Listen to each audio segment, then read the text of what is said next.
Welcome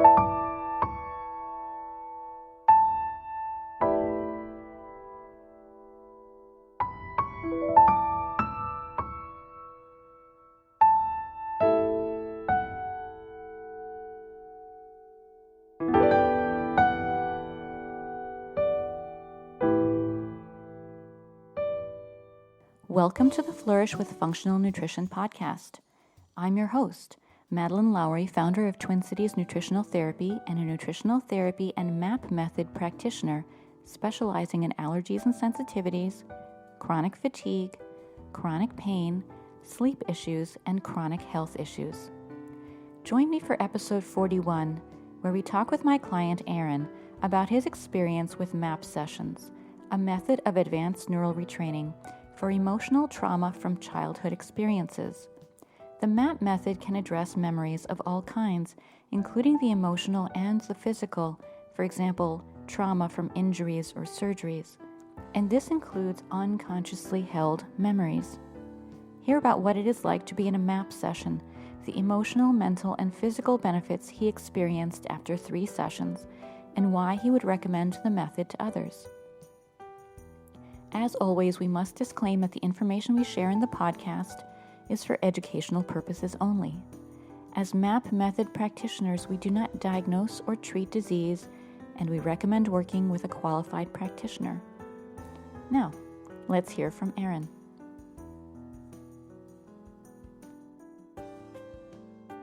Welcome, Aaron. I'm so excited to have you join me on the show. I'm very excited to be here. Thank you. So, Aaron, I asked you to come and have a chat with me because you've had a chance to have a few, not so many really, like 3 maybe MAP sessions to this point.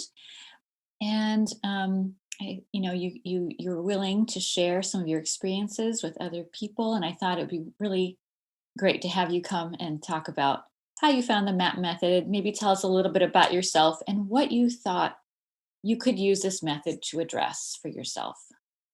So I'm currently a real estate agent, doing that for about 5 or 6 years. But most of my professional life is spent in the sciences, and it's something that I've really enjoyed and has piqued my interest for most of my life. Frankly, I had a 23-year career in the vascular side of medicine, and it was very interesting to me. I learned a lot, and so I apply a lot of the things from my previous career to just my outlook on life and that type of thing. So when I heard about MAP, it was through my wife, Josie, and she is very curious and into self-discovery. She is very curious and interested in the mind-body connection. And she's had some of her own issues, a lot of them physical, that she thinks are probably attributed to things that are going on emotionally and mentally. And so she found you in her research, and she made the bold move of trying it out. And she was blown away by the first session and talked to me about it. And she's the person I trust most in this world. And she thought that it might benefit me. And I was also very curious and excited to hear what she had to say. And because of my background, it just sort of flowed from there. I was ready to give it a shot. Yeah. So now I remember when we first met, you were talking about how you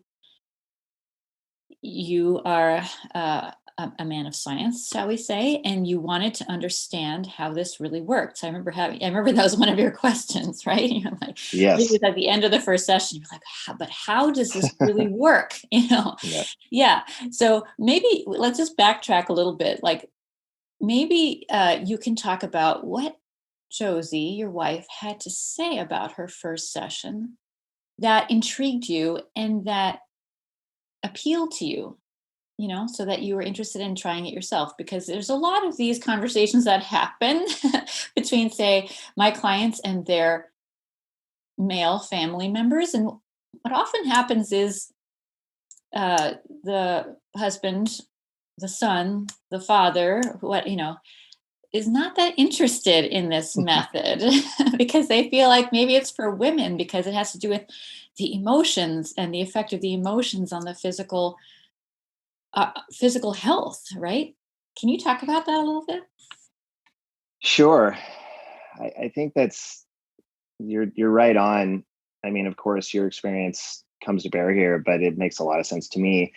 You know, we as males need to have a firm grip on things. We have got to make sure that, you know, we're very pragmatic maybe in our approach, and not to say that females aren't, but, to think about some sort of nebulous approach to getting better or to changing some things and having some positive change in our lives isn't something that we can grab onto. It's non-tangible. And so we probably, you know, would be less apt to do it. But for me, she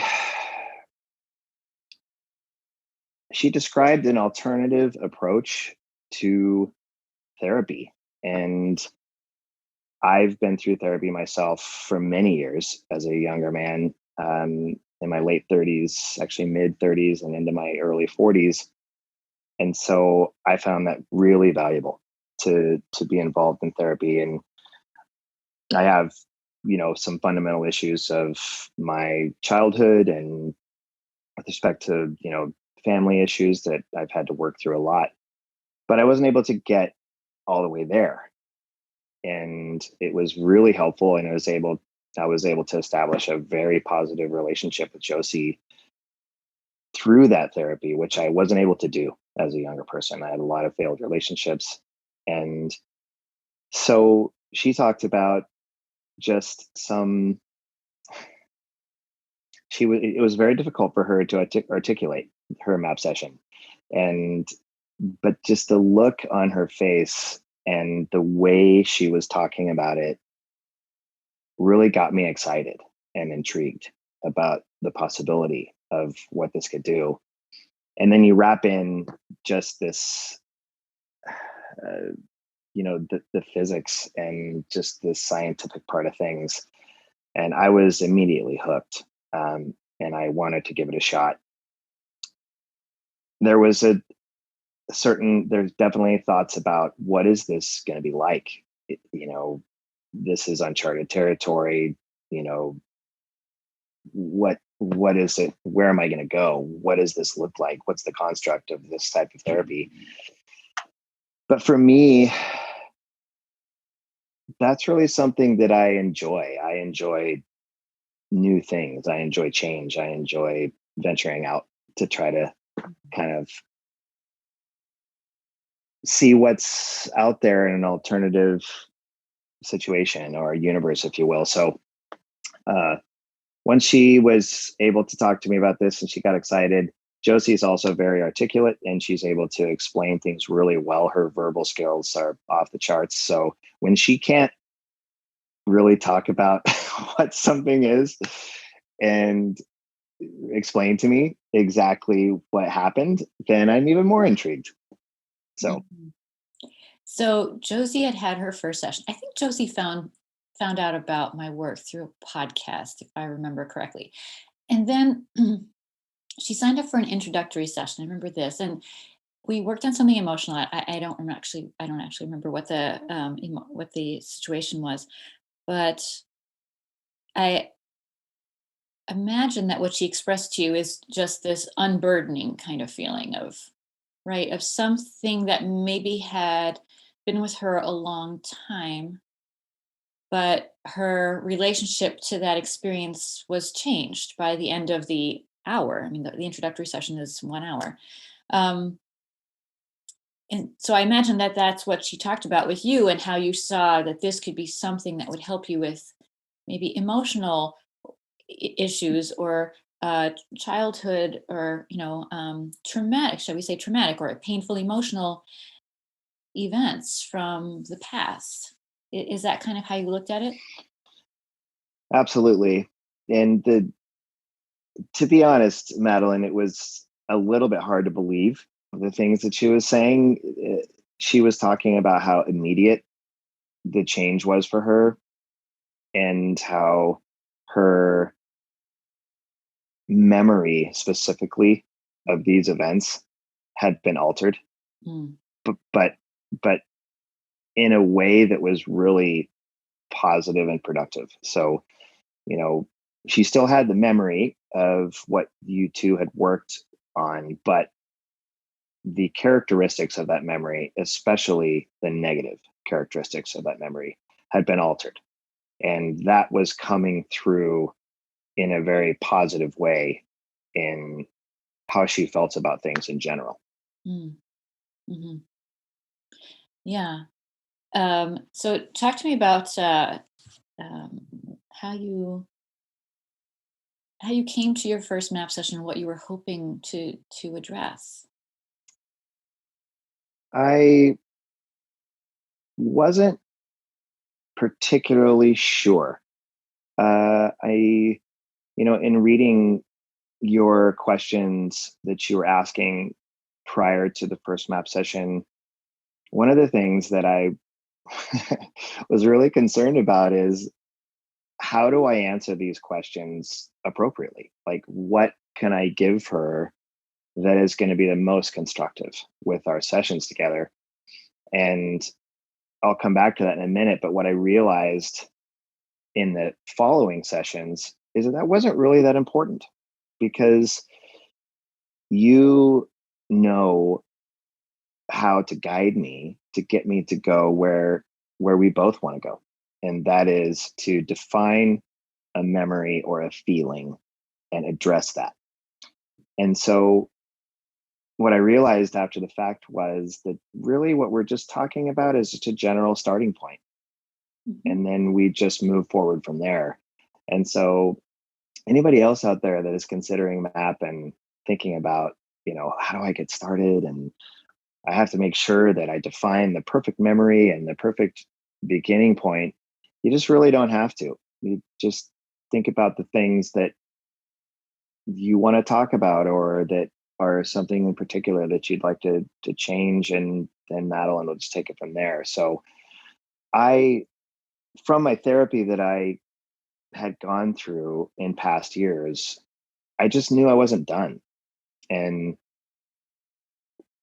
one of the things that I really always try to work on is my communication skills. I mean, Josie's a very good communicator and she's helped me along the way with that, but I needed some work there. But probably the biggest thing that I wanted to address was my new daughter and my relationship with her. And I did not have a particularly positive relationship with my dad. And things didn't go well early there, and they didn't get any better for a long time. And now we're in sort of sparse communication. And my mom has always been there for me, but to be frank, I didn't really get all the things that I needed from my mom either because she just didn't have the bandwidth to be able to give that to me, especially just right around my dad left. So I wanted to approach raising my daughter with, let's say, the most comprehensive tool belt that I could have. I want her to be the best version of herself in every way. And I want to be a part of that. And so I think that was really my main concern or thought line coming into this. Okay, yeah. So you were cognizant that you didn't want to repeat the mistakes of the past. You really wanted to provide your daughter with all the emotional support, you know, uh, all the support that you could provide to her that you maybe didn't even experience in your own childhood. And so then you felt maybe a little bit um, unsure about whether you had it in you to even offer it or to know what was needed. Does that sound fair? Absolutely. Very fair. I guess I was hopeful that it was always in there. Yeah. um, but I wanted to unlock as much of me in a positive way as I could Yeah. to just help to steward her, I guess, the best way I possibly could. Yeah. Yeah. Yeah. So yeah, that's it's really noble, you know, that you wanted to be the best version of yourself so that you can raise the best daughter. Essentially is what I'm hearing, right? That was kind of the driving force there. And you knew that there is still something in these traumas of the past, your childhood or your upbringing that hadn't completely been resolved. So, just what was your first session like and how did you experience that? The questions that you came with, right? Like what is this going to be like? And what is it going to do to me? Yeah. No, that's really true. It's sort of first of all, you helped a lot because it's easy to talk to. So when you're, you know, you can tell that your approach to this is also very scientific, and so that's something I identified with. And then just your ease of communication, and you're a really good listener. So when we started, it was just like, okay, some of the things I felt that were causing me some anxiety coming in were just sort of muted a bit and abated when I sort of just started talking to you. But finding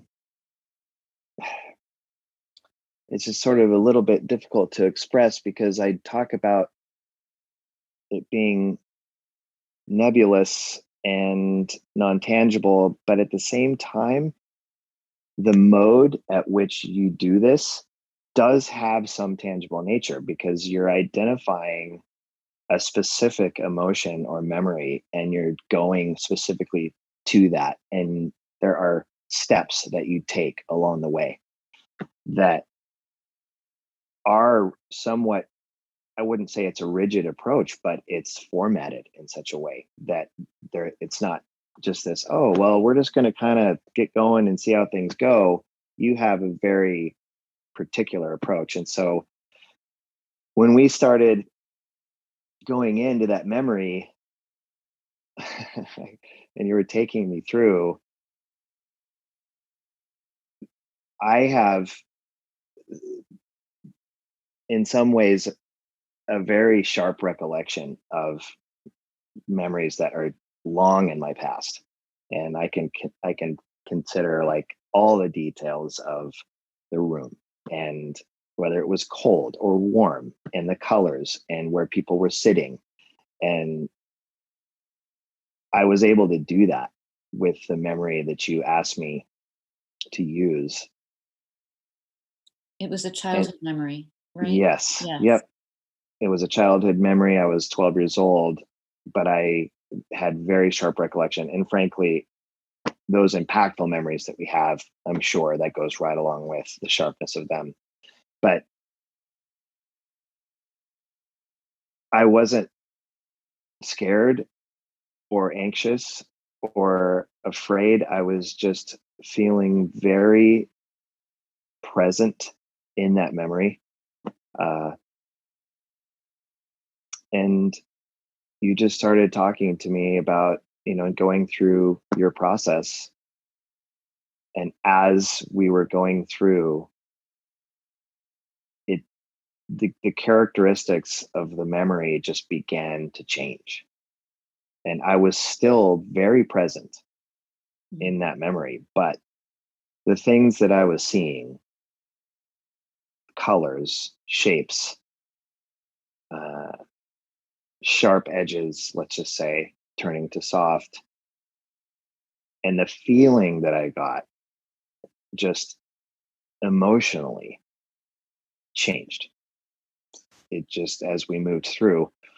And there's some ambiguity with as to when it really changed. Because if you ask me to consider, say, beginning to end, and how did I feel things changing, and what was I feeling, and when did this change to that, I can't tell you that. But what I can tell you is, by the time we walked through that memory and things changed, it was much different on the other side. So we're talking about, and I just want to flesh this out a little bit. So we're talking about a painful childhood memory, one of those memories that gets like seared into your mind, right? Um, a traumatic memory. Yes. And I have to imagine that you had worked with this memory previously in therapy. Yes. As you said, years of therapy, you've spent years in therapy, maybe not years on this particular memory, but there is still some emotional charge left. And so you talk about the framework that we use. So maybe I'll just explain that a little bit for listeners who have not heard much about the MAP method until now. So in the first session, the introductory session, we are completing your initiation to the method. So everyone has to be initiated to the method, and that just means you watch a 15-minute educational video about memories and how they form the personality. And then you come to the first session, and I talk to your subconscious mind a little bit more, like maybe 5 or 10 minutes. We do some preparatory steps. And then at that point, your subconscious mind is now primed to the instructions that a MAP practitioner will provide, whether it's me or if you choose to work with someone else later. No further initiation is needed. You have been initiated to the MAP method. Um, and then for the first session, so the first session is a shorter session, the way I work, 60-minute session.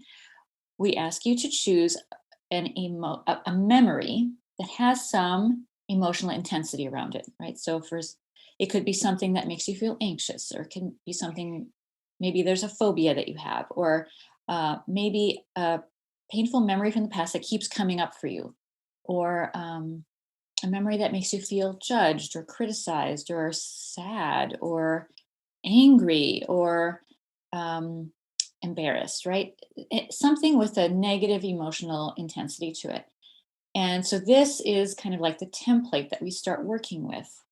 And when you talk about the framework, I think that's what you mean, like, kind of how we get this session set up, right? There's kind of a structure to it. So we start every session by choosing a topic or a subject. And very often people come in with a few ideas, and I'm using my intuition to figure out which is the right entry point, for this person for this session.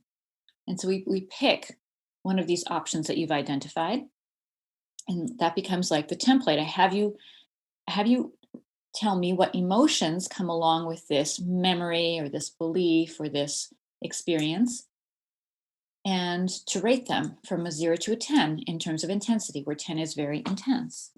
And we start working with that experience, that subject, in like what we call rounds of instruction. So I'm providing instructions to your subconscious mind, and the emotional intensity is starting to change, right? And then I would ask you for a little feedback, and then I would hear the feedback and think, oh, okay, so there's still something here or there.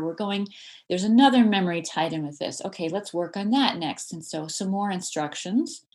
And then after that, 3, 4, 5 minutes, I'd ask you again, so how strong is the feeling of whatever we started with now? Has it changed? Feel into the memory again and tell me where it is. And then we kind of follow, it's an iterative process, right? So we kind of do a number of these iterations, maybe 3 or 4 or 5 iterations in a session. But from between the beginning and the end, what I'm hoping for in the first session is that you feel a definite emotional difference in the intensity between the beginning and the end. This is something that, is very reassuring to me and to you, that this method is working Hmm. and has benefits for you, because many of my clients come to me because they're primarily interested in working with maybe mental patterns like obsessive compulsive issues or overeating issues. And some people are coming to me, or many of them are coming to me, for chronic physical symptoms. And when we're working on those kinds of issues, it's not so easy to tell from the beginning to the end of a session what change has occurred. And that's why we want to start always with an emotional issue, because that's kind of Mm. that's like step one. That's the most clear example of how the MAP method works to neutralize painful emotions. We're not erasing memories. This is not like that movie, The Eternal Sunshine of the Spotless Mind or whatever. We're not erasing memories. Memories are still there. It's just that the way that we feel about the memory is lighter by the end. Would you agree with that? And can you talk a little bit about how you experience that? I think that's an important point to bring up, Madeline, because it's not something that I considered when we first started because I didn't really have a good grip on what was happening. To say I have a good grip on what's happening now is a massive overstatement because I don't. I know that it works and I know how I feel and how it's affected me up to this point in a really positive way. But I'm still reading the materials that you sent and still trying to, and I don't need to know. I don't need to know how it works. I'm interested, but yes, I think that you pointing out that it's not going to somehow you're going to go in and delete memories. uh, that's really important to understand, and it's important that I understood that after our first session. Also, that it's not going to alter your personality, your core personality, and who you are, because I like who I am, and I'm a type A and intense guy that is highly emotional, and I like that, I feel comfortable now knowing that that's not going to change. But the pieces that were modified, like you said, it was done in a way that that it just enhances those positive pieces that I have to offer relationships and people, and it removes the negative, intense memories and emotions surrounding those events in my life. And that's exactly what happened to me, is that you asked me to talk about on a scale of 0 to 10 how intense my negative emotions were surrounding this memory. And even after years of therapy, it was still an 8 or 9. And then after we got done, it was very difficult to use that rating system because I didn't have any more negative emotions about the event. I wasn't able to even classify them on the scale because it just wasn't there. And I could not understand what just happened.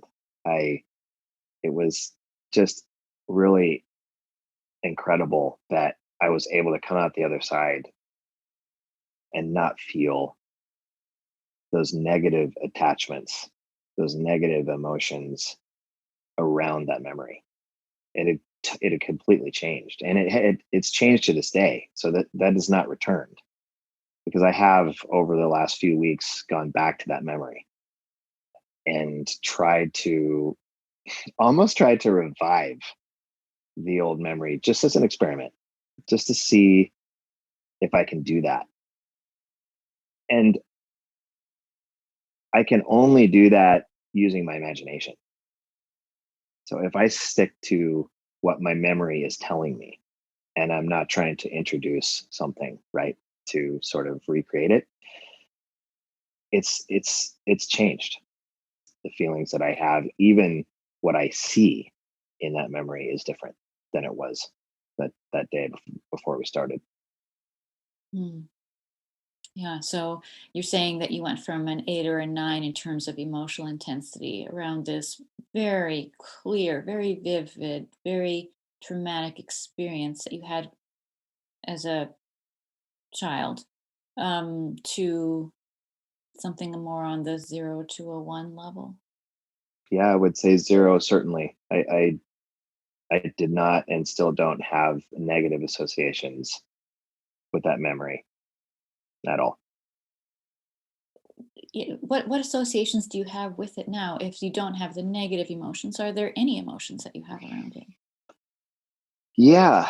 And these emotions and visualizations, I guess I could say, when I'm classifying what that memory looks like and feels like, I'm seeing a pattern with other memories that we're modifying. And maybe that's just my subconscious and that's me. And that's what my subconscious likes or understands that feels great. But it's really a soft, warm, and warmly colored memory. It's if I can break it down a little bit more into specifics with this particular memory, the room was very cool. The edges of the bed and the dresser were very sharp. And I don't even know if that particular day it would be rainy or whatever, but that's how it felt in the room. And everything was very detailed in terms of the edges and all of the things in the room. I could see them all very clearly, from to the lamp and the carpet to the edge of the shower. And then once we completed processing that, and the edges of everything were very soft, the coloring was a blonde, sort of neutral color, and it I felt warm instead of cool in the room. And even the shapes, so it's some of the shapes that I saw before weren't there, and it was almost like the shapes that were there now were only the shapes that were needed for that memory, Mm. right? Like ancillary things that were in the periphery that just didn't really contribute to the memory were just not there anymore. They Mm. were fuzzy and in some respects just gone. And then the other pieces, like the image of my mom and the bed she was sitting on and the platform that I was standing on, were still included, but they were very soft in their edges, and they were had that lighter coloring, and they were almost sort of a little bit foggy, to be honest. It was that sort of general feeling Mm. that things were just sort of soft and warm. And so, um, what do you think the greater effect of? So we worked on a memory, right? But as you know, and I'll just cover this again for our listeners, the MAP method takes a particular memory as a template, and it looks for all the connections to that memory. So we're not just neutralizing the one memory, although that's the one we keep coming back to for comparison purposes. You're neutralizing everything associated with the memory, like other memories or beliefs or emotions that are connected. And so there can be tens or hundreds of other memories, similar experiences that get neutralized at the same time. And so I guess, I guess what I'm looking for is, do you have a sense of how this has maybe freed you up in your life? I mean, beyond the particular pain of this memory, this specific memory, do you feel like it's had any other kind of effect? Well, since we've had a few sessions now, Mm. that that might be a little bit difficult to articulate specific to that memory, because I'm not exactly sure. With the work that we've done up to this point, there's been a lot of positive changes, and some of those I can relate specifically to some of our sessions, and others I can't. Mm. But if I can remember back to the time following our first session, the enduring feeling that I had was the small things just didn't matter. Mm. And I was not concerned with little details. And I was just not sweating the small stuff. And if you know me and you're a good friend or a family member or a person that spent a lot of time with me, specifically my wife, you would know that I do sweat the small stuff and that I'm a very detail oriented person and that I'm concerned about all of the little things that I do throughout the day and what that's going to provide in the big picture. And what happened to me is that I just immediately was not concerned about those little details. And I was focused on spending time with my daughter and my wife. And I felt lighter. I felt like there was less weight on the smaller decisions that I was making throughout the day. Mm. And that I was just able to kind of get out of my own way almost and just allow things to happen Mm.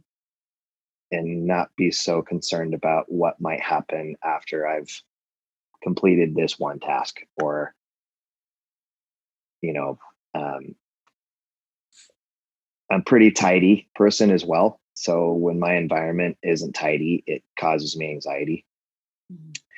And I was able to just not be concerned with picking up that pair of shoes or hanging up that coat that was laying over the back of the chair because my daughter was sitting over there playing on the ground with something. And I thought it was more important to go over there and hang out and enjoy my time with her rather than doing these things. So it's just small little examples of how I felt and continue to feel about just the smaller details.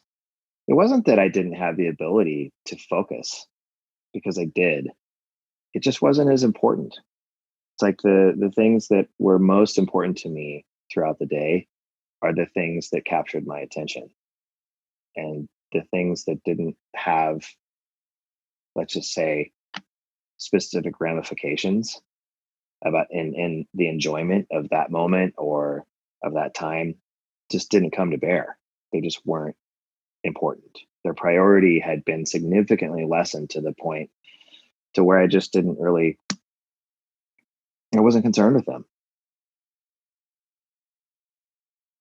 I was walking around and I have to say that the intensity of this next feeling I'm going to tell you has has lessened a little. You know, the first couple of days following these sessions are just like you're just sort of walking on air, Mm. you know, um, and then the fundamental pieces that we talked about endure and they remain. But you're on this like I don't really know how to express it, but you're just on this high for the first couple of days, and it's pretty hard to articulate what that's like, but it's quite incredible the feeling that you have. And like I said, the pieces of that endures even now, and but they're you know they're just part of my approach now, and maybe I don't have that same high, Mm. as I had, which makes sense from a physical perspective how you might have that. Yeah, I think you described it as blissful. Yeah, Yes. when we got back together for your second session. So, yeah, so well, thanks for sharing that. So, I want to make some connections for people who are maybe, haven't tried the MAP method yet themselves. But the significance of the method is not just that we can neutralize negative memories from the past, right? The significance is how those memories have been affecting us. And so I think, if I can connect some dots here, I think what you're describing is, you had a painful emotional memory from the past that maybe we can say had to do with the theme of abandonment. Um, Certainly. and when we were able to free, so you can almost look at that memory as being, it was like frozen in your mind, right? And this is a common kind of feature to these sorts of memories because it's almost like the psyche is overwhelmed, it's not able to deal fully with this situation. And so it's something about it gets like frozen in time and like tucked away somewhere in that subconscious mind where it continues to operate on us, right? I like to say it's like become almost like a part of our operating system, right? It becomes part of our belief about the world or something. And so when we can neutralize the negative emotions around the memory, and it doesn't require taking something down to a 0. Sometimes just getting something from a 8 or a 9 to a 2 or a 3 is enough to have this effect. What it does is it kind of downgrades the priority of that memory in the operating system of your mind.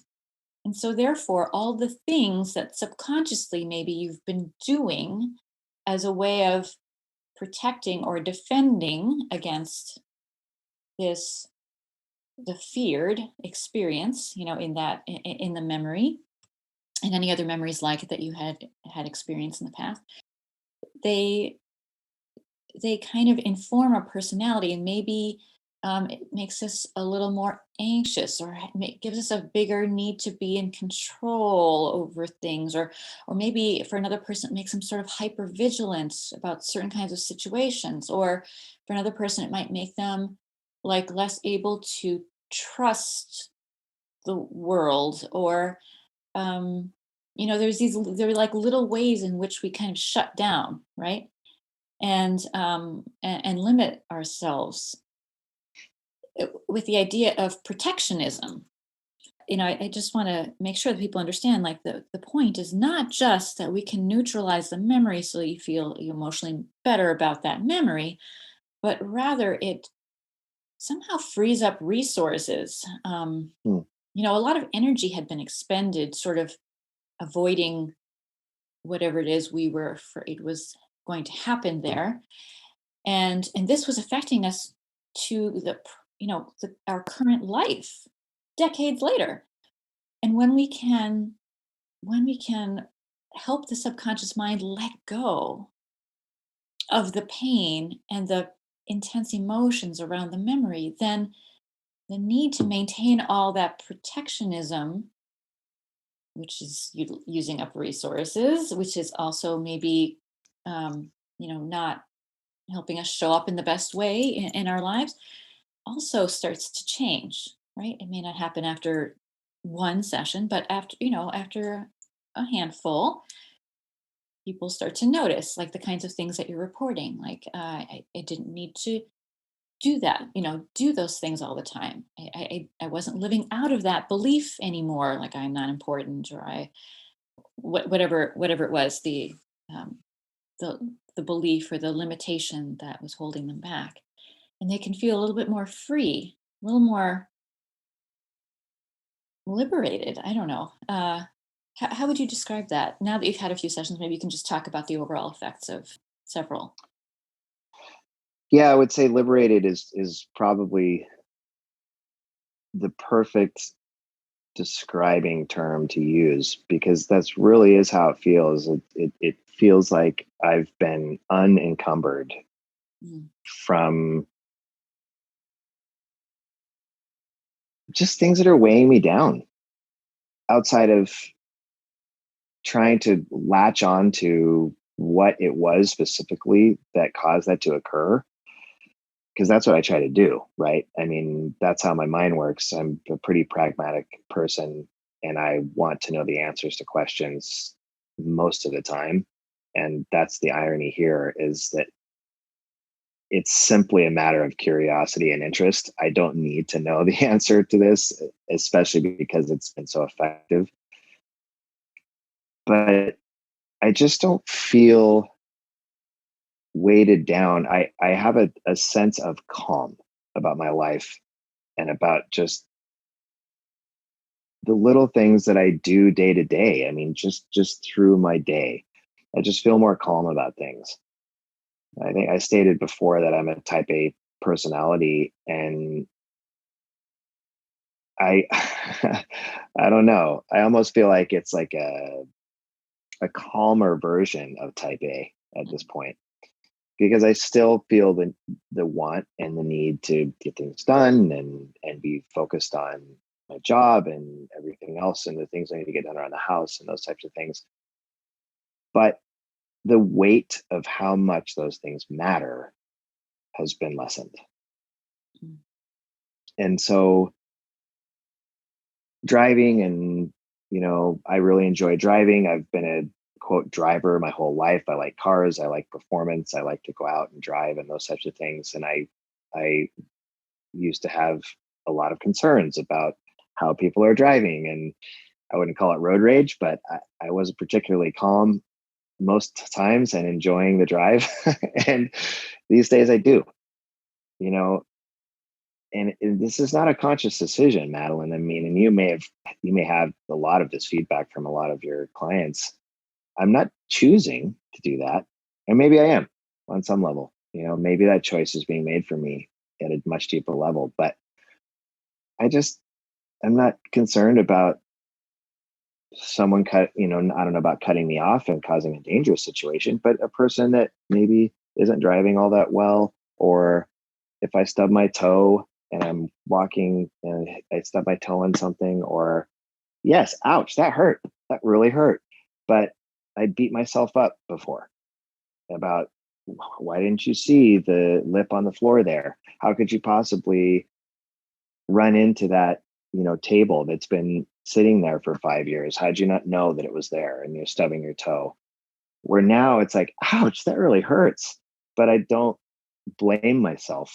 I don't hold myself in contempt because I stubbed my toe or because I hit my head on something. And those things may be very unique to me, that I'm hard on myself when it comes to those types of things. And I'm sure that goes back to my childhood experiences. But that goes right back to that idea that the small stuff just seems to just not matter, and it's caused me to be, I don't know, just refocus on the things that matter most to me rather than these small things that are weighing me down. And it's easy to make that connection in a cognitive way, right? I mean, it's, of course, you can look at a situation and say, well, why would I be so concerned about that? But the emotional component of that is way more powerful in in my opinion than the cognition. And so now that that's removed, I don't know. Yeah, liberating. Yeah. Yeah. So when you consider the effects of the, I think, 3 sessions that you've had, so usually we see like emotional shifts. That's the first thing, right? That starts to shift. And then maybe the mental patterns, like you described, like the beating yourself up, or like repetitive thoughts, or like certain beliefs that keep coming up for us. And then after that, it's more like the physical shifts. Does that resonate with you? I mean, do you anything Yeah, physical sure. that changed? Yeah. One of the things that's I've been battling for a while, I guess over the last 3 or 4 years, is just I have cracking hands, and so much so that they crack and they split, and it's tender and painful. And I'm trying to figure out how I might tackle that with lotions and everything else. And then the summer comes and the warmer air comes in and things improve a bit, but it never really goes away. And that's improved. And we haven't specifically worked on that. I know we've talked about up to this point, that we might devote a session to that and just working on that physical change. But as a side effect, it seems that that's really improved that. it's not gone, and there's still some parts of my hands, especially around my knuckles and things that are still dry and cracking, but the severity of it has gone down, and the number of spots that have been present up to this point have also gone down. Mm. So I can't help but think that the work that we've done up to this point has had an effect there. Yeah. So going back to your interest in science, I'm curious. Like, okay, so I had 3 sessions, which is, it's not a lot. It's just a few. But how how do you reconcile what the effects have been for you with what you understand about biology, about science, um, or can you? I'm maybe scratching the surface on an understanding there. Reconcile it? No. Uh, Starting to maybe in a general way have some understanding, the mind body connection. And I know that's kind of a buzzword, and I don't mean to say that I really am involved in those communities, or I've done a whole lot of work there. I haven't. My wife has, and now I'll probably begin doing more looking into that, because it's become very real for me. But what I know about just the control center, and as we call it, with the brain and the mind, and up to this point, it's just kind of been a circuit board. So the brain has circuits, and it controls the limbs, and it makes the muscles flex, and it uses synapses and all that stuff. But there's just more to it than that. And as you're talking about these memories being sort of stuck and frozen, and then unlocking that piece, and how your memories serve your emotions, and how your emotions serve your physical body, that's making some sense to me. The vehicle of that is just hard to latch onto and explain and understand. And that's something I'm really looking forward to learning about. Um, you're talking about quantum physics and all of those types of things. And that's just really interesting to me. It's just it's like a mental and emotional voyage into this unknown. And that's very intriguing to try to, understand. So that's probably the limits of my understanding at this point, is Mm. that there is a connection there that goes beyond just a circuit board. There's a connection that is much more than that, that can be accessed, which is very, very fun and interesting, that you can access that part and marry the two together. Um, so I'm looking forward to learning a lot more about it. Yeah. Yeah. So I think it was after our first session together, you were like, I want to understand how this works. And I think I sent you an email with some books to You read, did. right? So you're Yes. reading. Yep. Yeah. And so I think what I sent you were a couple books about quantum physics. And I'll just mention those for our listeners here too. I'm not exactly sure what I said to you specifically, but I do recommend Dawson Church's Mind to Matter. um, Greg Braden wrote a book called The Divine Matrix. It's probably 10, 12 years old now. Bruce Lipton, The Biology of Belief. Um, Lynn McTaggart, The Field. Uh, I could go on, but I think that's a good start for anyone that's interested. Mm. But while none of those books mention the MAP method, because those authors are not aware of the MAP method, still not aware of the MAP method. This is a very new emerging method. Um, they are talking about the realm of quantum physics, which is a science. It's not a new science. These scientific discoveries have been with us for 60 or more years. But in a nutshell, what we are talking about is the idea, well, the fact really, that above the atomic level, we exist in one reality. But below the atomic level, the quantum level, we exist in a different reality. Above the quantum, so we are very, very familiar with this above the atomic level, right? Where we are mass, we are physical bodies, we are biochemical. And all of Western medicine and even alternative medicine is focused on manipulating the physical body through physical means and biochemical means, right? So, pharmaceuticals, physical therapy, surgery, manipulations, whatever, right? Um, but there is this whole other realm, the quantum realm, which addresses us as beings below the atomic level, where we are all patterns of energy and information. And so when we can work on the quantum level, we can address things at a very foundational level. Things are still very fluid, right? And so I believe that the MAP method is a quantum level modality. There aren't too many out there.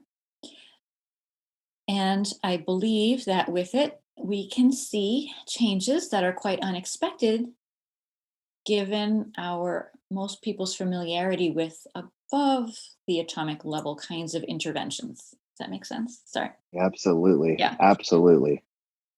The speed at which these changes happen is one of the things that's really blown my mind.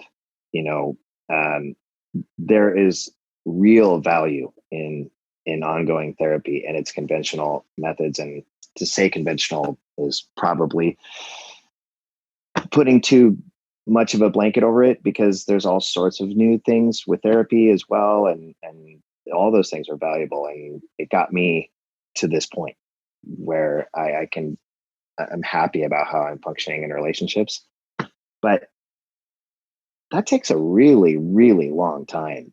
And the catharsis that comes along with it is also really painful. And it just kind of dominates that time period, and in pretty much everything that you do. And it's extensive work that takes a long time. And again, there's merit there. But the the speed at which these take place with the painless approach of how it all happens is something that is can't really be measured. I mean, after our very first, I guess it can be measured because it's so fast, but after our first session, there was a change that was felt, and it was significant and fundamental, and it happened in 60 minutes. And that's the part that really, if you're talking about a new technology and modality, that's one of the things that is really significant about this, is how quickly things can change. And my hope is, and what it sounds like from you and our work up to this point, and just the approach of this, and you're modifying memories, my hope is that this has something that will stay with me, and that I can count on, that this change is permanent. Because anyone who's done therapy knows that you go back and check in every so often, and you have triggers, and you have to go and restart your therapy every so often to be sure that you're getting back to where you were before. You sort of slide sometimes, and so far the changes that we've made up to this point are permanent. And I don't know where that goes, and I don't know where this all ends up, but I'm excited to find out. Yeah. Yeah. Yeah. So, Aaron, maybe you can just reflect on, given your experiences with it, given the experiences your wife has had with it, so you have a little bit broader perspective than just, one person's experience. Would you recommend the MAP method to others, and why, or for what kinds of things? To every single person I know. um, I have my best friend Kevin. I've already talked to him about this. Uh, my sister, my brother, my nephews. I haven't talked to them about it yet because I guess I'd like to see where it goes a little bit before I start recommending it to everybody I know. But the people that I'm closest to and the people that understand me the most and that I understand the most, I have talked to them about it. And I don't see any downside in giving this a shot. Um, there's so much positive that's come from just 3 sessions for me.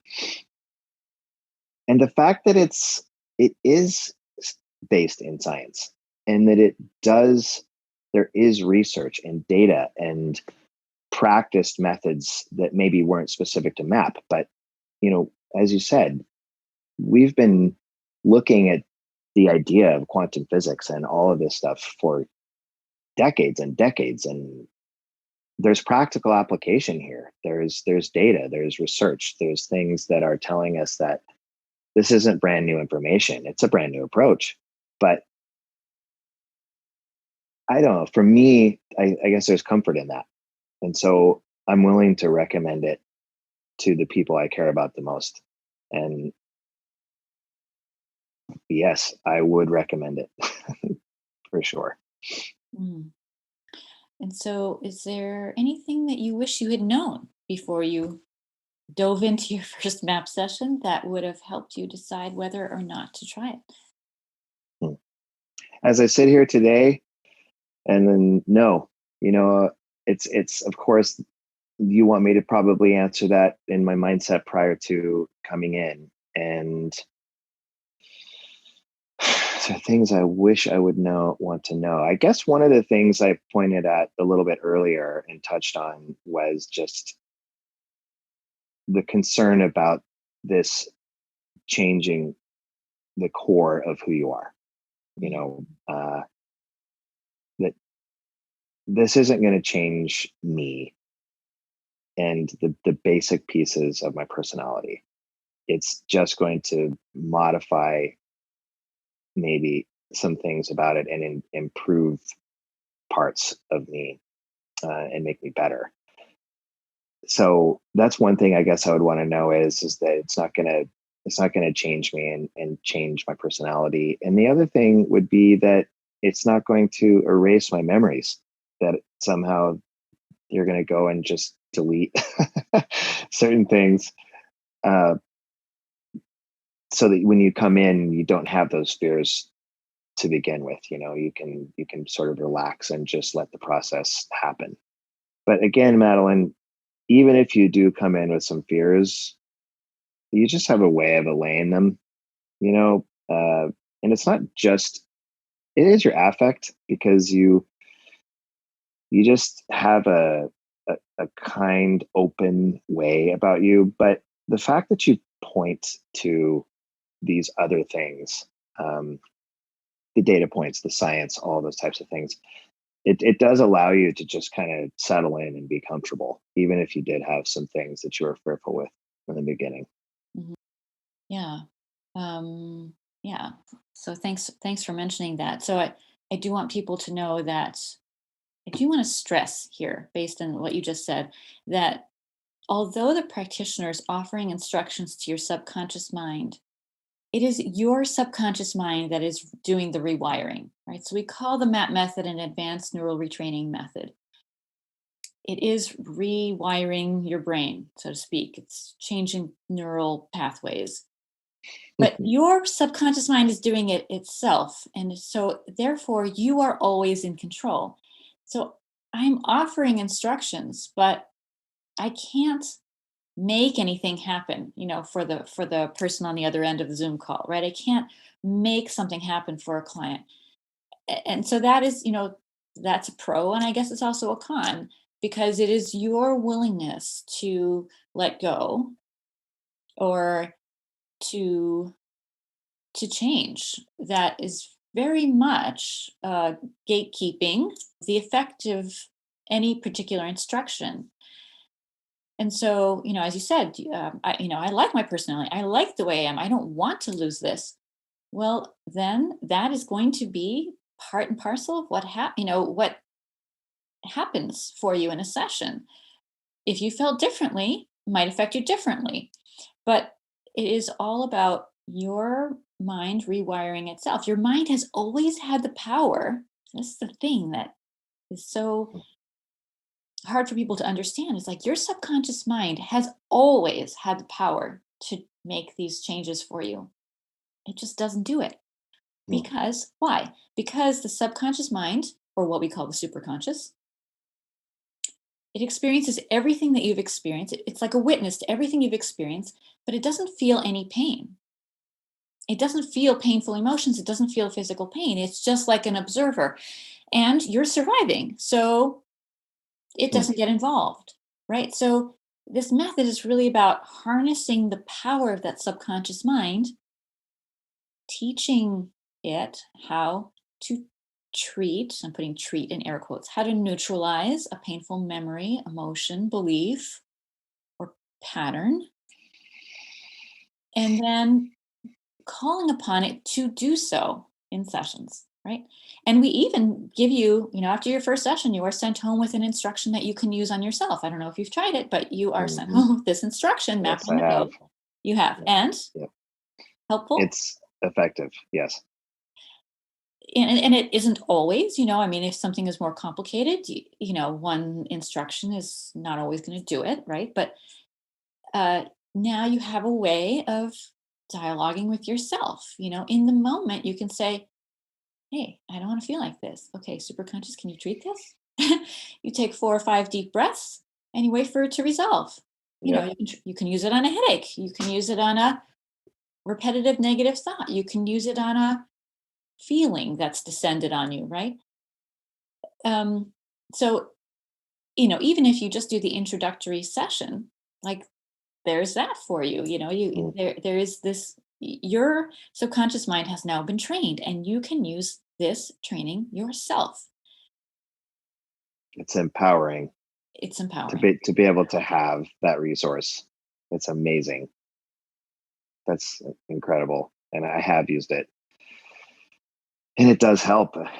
It's yeah, this whole method is just it really is just mind blowing. It's really hard to get your mind around just the construct of what this is, um, which makes it really intriguing and fun too.